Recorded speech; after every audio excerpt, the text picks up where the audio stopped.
Punjabi radio USA ਦੇ ਦਰਸ਼ਕਾਂ ਔਰ ਸਰੋਤਿਆਂ ਨੂੰ ਬ੍ਰੇਕਿੰਗ ਨਿਊਜ਼ ਦਿੰਦੇ ਜਾਈਏ। American vice president J D. Vance ਜਿਹੜੇ ਕਿ ਈਰਾਨ ਦੇ ਨਾਲ ਗੱਲਬਾਤ ਕਰਨ ਲਈ ਇਸਲਾਮਾਬਾਦ ਜਾ ਰਹੇ ਸਨ, ਉਹਨਾਂ ਦੇ ਇਸ ਫੇਰੇ ਨੂੰ ਫਿਲਹਾਲ ਅਮਰੀਕਾ ਨੇ कैंसल कर दिता है जी। ब्रेकिंग न्यूज ये है कि जेडी वैंस होने हजे पाकिस्तान नहीं जा रहे। अमरीकी सरकारी जिम्मेदारां दे हवाले दे नाल एसोसिएटेड प्रेस का दावा है कि जेडी वैंस होने फिलहाल पाकिस्तान नहीं जा रहे। ये कम एन उस वेले बनया है जदों पाकिस्तान ने थोड़ा चिर पहलों ये आख्या सीगा कि ईरान नालों गलबात लई पाकिस्तान आउण लई हजे तक ना कोई वक्त दिता गया, ना कोई हामी भरी गई है। असीं उन्हां दे जवाब दी उड़ीक दे विच हां। जद कि अमेरिकन प्रेजिडेंट डोनाल्ड ट्रंप होना ने इस तो पहलों आख्या सीगा कि मैं अमेरिकन जिम्मेदारां नूं पाकिस्तान तोड़ दिता है। कुछ घंटे बाद पाकिस्तान पहुंच रहे ने।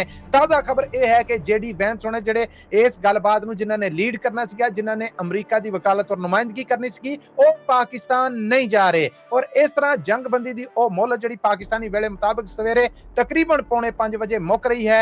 हुण खतरा है कि अमेरिकन प्रेजिडेंट ने जिहड़े ओ दोबारा ईरान ते हमले शुरू कर दिंदे ने। पाकिस्तान वाले पासों सफारती जरिए नाजार करन दी शर्त दस रहे ने कि पाकिस्तान पूरी कोशिश कर रहा है कि जंगबंदी दे विच थोड़ी मोहलत होर लभ जे, गल अगे वध जावे। ईरान नूं मनाउण दी कोशिश की जा रही है, पर पाकिस्तान तो फेडरल इतलामा और नशरियात दे वजीर अता तारड़ दे इस बयान तो बाद हुण उम्मीद टुट चुकी है कि ईरान कोई रिस्पॉन्स देगा। जबकि ताजा खबर यह है कि American vice president J D. Vance होने ने जिहड़े ओ पाकिस्तान फिलहाल नहीं जा रहे। डोनाल्ड ट्रंप होना ने उन्हां दा फेरा रद्द कर दिता है, पर इहदे विच कोई तब्दीली हुंदी है उस बारे भी जरूर जानू करावांगे। पर फिलहाल यह कन्फर्म हो गया कि जे.डी. वैंस होना ने पाकिस्तान दा फेरा कैंसल करता है।